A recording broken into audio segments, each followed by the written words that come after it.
மோசே அவர் மேலே கை வைத்து ஜெபம் பண்ணுறாரு. கை வைத்து ஜெபிக்கும் போது என்ன நடக்குதான் பாருங்கள்.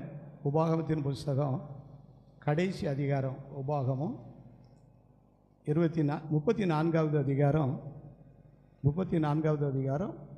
9வது வசனம். எல்லோரும் எடுத்துக்காங்க.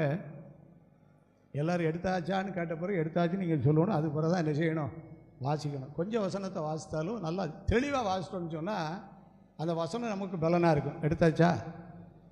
யோசுவா உபாகமம் 34வது அதிகாரம் 9வது வசனம் வாசிப்போம். மோசே நூனின் குமாரனாகிய யோசுவாவின் மேல் கைகளை வைத்தபடியினால் அவர் ஞானத்தின் ஆவியினால் நிறையப்பட்டான்.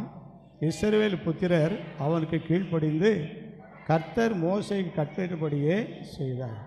இப்போ யோசுவாவுக்குள்ளே ஒரு பக்கம் பரிசுத்த ஆவி, அவரே ஜெபமணி பெற்றுக்கொண்ட பரிசுத்த ஆவி ஒரு பக்கம்.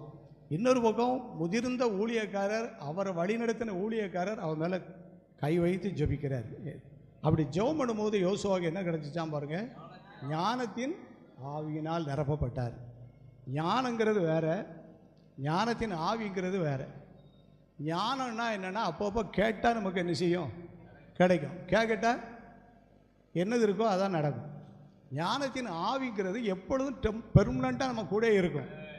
அது ராவும் பகலும் நம்மளோட கொடுத்து வழி நடத்திக்கிட்டே இருக்கும். அப்போ ஞானத்தையும் நம்ம கேட்கணும், ஞானத்தின் ஆவியையும் நம்ம என்ன செய்யணும், கேட்கணும். பரிசுத்த ஆவி இது எல்லாம் இணைஞ்சு வரும்போது ஆண்டவர் நமக்கு என்ன செய்யணும்னு சொல்லி சித்தம் வைத்தாரோ அதை கட்டாயம் என்ன செய்வார், நிறைவேற்றுவார். இந்த விசேஷங்கள்லாம் யாருக்குள்ளே இருந்துச்சுன்னு சொன்னால் யோசுவாவுக்குள்ளே இருந்துச்சு. யோசுவாவுக்குள்ளே தேவனுடைய ஆவி இருந்துச்சு. அது மாத்திரமில்லை, ஞானத்தின் ஆவியினால் அவர் நிரப்பப்பட்டார். ஏன் ஞானத்தின் ஆவி வேணும் அப்படின்னு சொன்னால், பிரசங்கி 10:10 நம்ம வாசிக்கிறோம். பிரசங்கின் புஸ்தகத்தில் 10வது அதிகாரம் 10வது வசனம், இருப்பு ஆயுதம் ஒரு இருப்பு ஆயுதத்தை ஒரு இடத்துல வச்சுட்டோன்னு சொன்னால் அது கொஞ்சம் நாளைக்குள்ள எப்படி ஆயிரும், மழுங்கி போயிடும். அப்பப்போ யூஸ் பண்ணணும், அதை தீட்டணும், நல்லா ஜெபம் பண்ணணும், பைபிள் வாசிக்கணும். ஒன்றும் பண்ணாமல் இருந்தோம்னா அந்த இருப்பு ஆயுதம் போல தான் நம்ம வாழ்க்கை என்ன செய்யும், மழுங்கி போயிடும். பிறகு அதை சரிப்படுத்துறதுக்கு ரொம்ப பிரயாசப்படணும். அதே போல் ஒரு காரியத்தை செவ்வையாய் செய்வதற்கு ஞானமே பிரதானம். அல்ல இல்லையா? சொல்லுங்க எல்லாரும். நான் அடிக்கடி ஜெபம் பண்ணுவேன், ஆண்டவரே என் பேருக்கு தகுந்தபடி எனக்கு ஒரு கிருபையை தாருன்னு சொல்லி கேட்குறது. ஏன்னு கேட்டால் எங்கள் அப்பா அம்மா அந்த காலத்தில் எனக்கு ஜெபம் பண்ணி என்ன பேரை வச்சுட்டாங்க, குறிப்பிட்டு அந்த பேரை வச்சுட்டாங்க.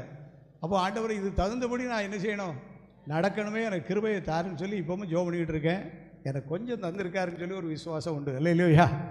இன்னும் தரணும்னு சொல்லி போராடிக்கிட்டு இருக்கிறேன். காரணம் என்னென்னு சொன்னால், நமக்கு ஆண்டவர் நிறைய கிருபையை தாரார்.